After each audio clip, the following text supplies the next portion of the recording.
તો સર ખરેખર પંચધાતુ અથવા સપ્તધાતુનું સંતુલન કેમ મહત્વપૂર્ણ છે?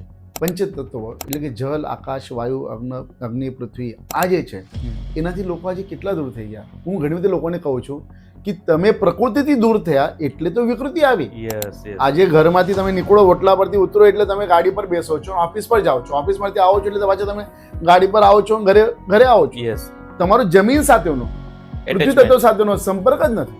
એટલે હું પોતે ચપ્પલ વગરનો ચાલવા માટે જાઉં છું એટલે પૃથ્વી તત્વ સાથેનો સંપર્ક આવો જોઈએ.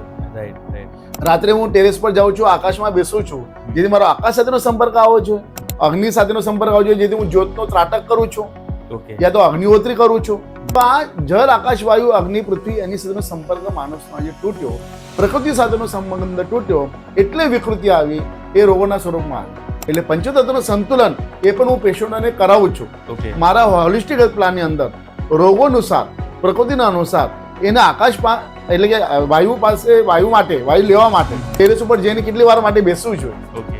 કોને સૂર્ય સ્નાનની જરૂર છે, કોને અગ્નિ માટે એ કરવું જોઈએ, કોને ઘાસમાં વગર ચપ્પલે ચાલવું જોઈએ. Depend patient condition, duration and પ્રકૃતિ એને હું માર્ગદર્શન આપું છું જે કોઈ આપતા નથી.